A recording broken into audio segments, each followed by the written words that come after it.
Assalamualaikum warahmatullahi wabarakatuh, anak-anak hebat. Bagaimana kabarnya hari ini? Semoga selalu sehat ya. Kita berjumpa lagi di video pembelajaran Siu Bunda, Sinau yuk bareng Bu Indah.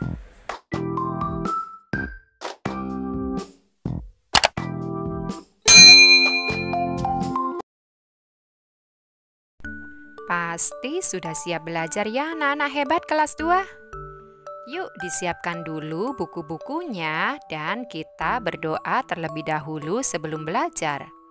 Semoga kita selalu diberi kemudahan dalam memahami materi kita hari ini. Amin.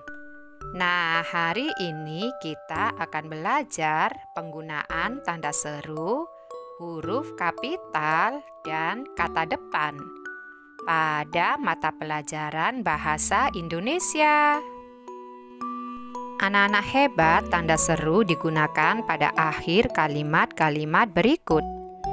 Yang pertama pada kalimat ajakan. Contohnya, ayo kita ke perpustakaan. Lalu yang kedua pada kalimat perintah. Contohnya, kumpulkan pekerjaan rumah kalian anak-anak. Selanjutnya, kalimat yang menunjukkan semangat atau kesungguhan. Contohnya, siap kak, benar sekali. Dan yang terakhir, kalimat larangan.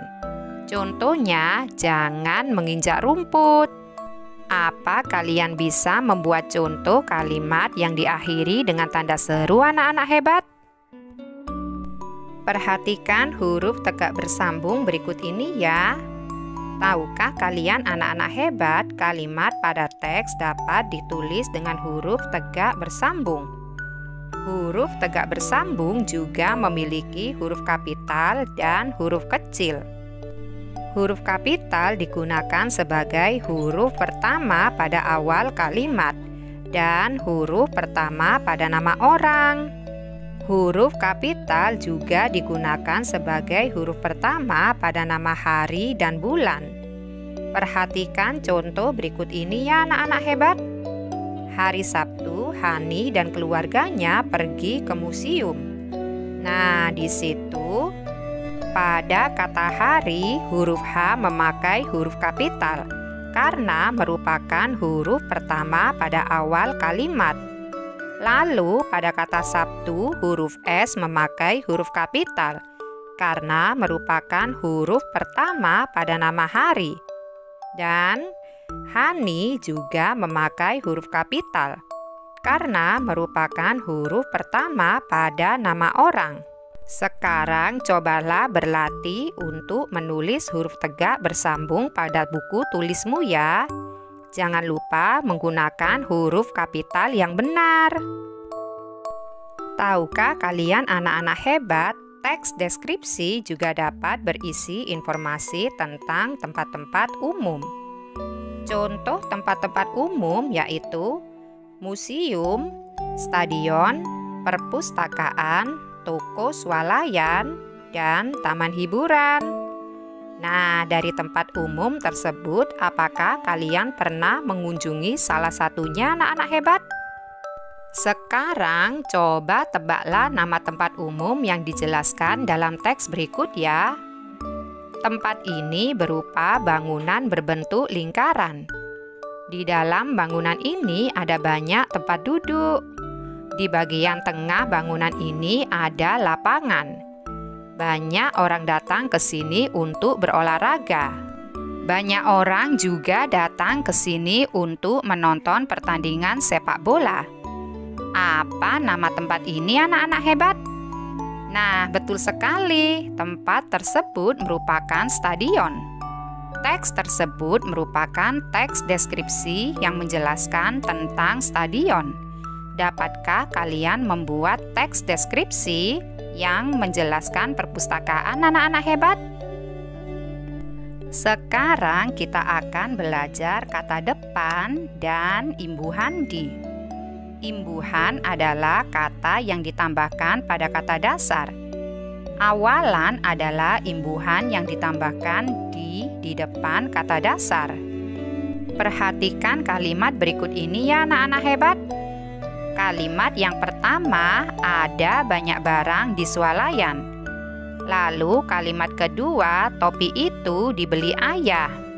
Di pada kalimat 1 dan 2 berbeda. Berikut perbedaan keduanya. Di pada kalimat 1 merupakan kata depan. Ditulis terpisah dari kata setelahnya. Lalu diikuti kata tempat. Di pada kalimat 2 merupakan imbuhan berupa awalan di. Ditulis digabung dengan kata setelahnya. Diikuti kata kerja. Sekarang coba analisislah 2 contoh kalimat berikut ya. Mana yang merupakan kata depan dan mana yang merupakan imbuhan.